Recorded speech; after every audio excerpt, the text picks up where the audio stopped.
وہ بس آپ کو یہ کرنا ہے کہ میری بیٹی نیلی کو فرسٹ پوزیشن دے دینی ہے اور رانو کی بیٹی کو فیل کر دینا ہے۔ چمکیلی جی معاف کیجیے گا، آپ یہ سب سامان اپنے ساتھ لے جائیں، میں ایسا نہیں کر سکتی، آپ کی نیلی تو پڑھائی میں بالکل زیرو ہے۔ چلو پنکی بیٹا، تمہاری گاڑی آنے والی ہے اسکول کی، جلدی سے تیار ہو جاؤ۔ ماں میں تو بالکل تیار ہوں، ایک دم، بس میرا ٹفن لا دیں۔ ہاں یہ لو تمہارا ٹفن، اس میں نے تمہاری پسند کے سارے پھل رکھے ہیں، یاد سے کھا لینا۔ ٹھیک ہے ماں، لگتا ہے گاڑی آ گئی، میں چلتی ہوں۔ رانو چڑیا کی بیٹی پنکی اور چمکیلی کوی کی بیٹی نیلی دونوں ایک ہی کلاس میں پڑھتی تھی۔ پنکی پڑھائی میں بہت اچھی تھی، جبکہ چمکیلی کوی کی بیٹی نیلی پڑھائی میں بالکل بھی اچھی نہیں تھی، اس کا پڑھنے میں من ہی نہیں لگتا تھا۔ اسکول میں آدھا دن تو وہ کلاس میں سوئی رہتی اور باقی کا آدھا دن دوسرے پکشیوں کو تنگ کرتی رہتی۔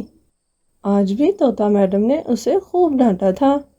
نیلی، تمہارا پڑھائی میں من کیوں نہیں لگتا؟ پریکشا شروع ہونے میں کچھ ہی دن باقی رہ گئے ہیں اور تم سارے ٹیسٹ میں 0 نمبر لا رہی ہو، اگر اس طرح چلتا رہا تو تم فیل ہو جاؤ گی۔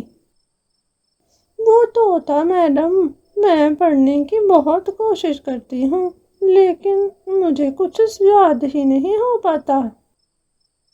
نیلی، سارا دن تو تم کلاس میں سوئی رہتی ہو، پڑھائی میں تمہارا من کیسے لگے گا؟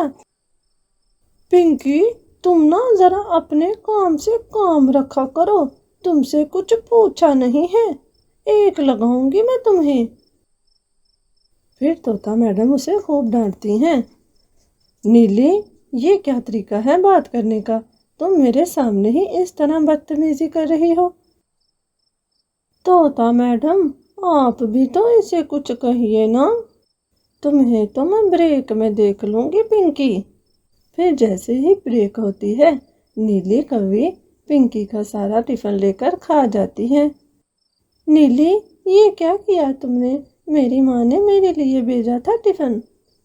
ہاں تو مت پنگے لیا کرو مجھ سے، اگر تو نے اپنی چونچ اسی طرح چلائے رکھی تو میں روز ہی ایسا کروں گی۔ نیلی کوی کا تو یہ روز کا تھا، اصل میں وہ یہ ساری باتیں اپنی ماں سے سیکھا کرتی تھی۔ چمکیلی کوی بھی تو سارا دن گھر میں دوسرے پکشیوں کی چغلیاں کرتی رہتی۔ اور ماں، آج پتہ ہے کیا کہہ رہی تھی طوطا میڈم؟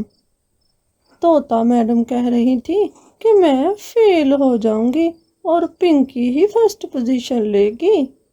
ارے ایسا کہا تیری طوطا میڈم نے؟ اس طوطے میڈم کو تو میں دیکھ لوں گی، پہلے تو مجھے اس رانو کی بیٹی سے تو پوچھ کر آنے دو، اس نے کیوں تیرے بارے میں اپنی گندی چونچ چلائی۔ یہ کہتے ہی چمکیلی نیلی کو ساتھ لیے رانو کے گھر لڑنے چلی جاتی ہے۔ آس پاس کے پکشی بھی ساری آواز سن کر آ جاتے ہیں۔ بس بہت ہو گیا چمکیلی بہن، میں کب سے آپ کی بات سن رہی ہوں، اور ایک تو آپ کی بیٹی نے میری بیٹی کا ٹفن کھا لیا اور اوپر سے آپ لڑنے آ گئی ہیں۔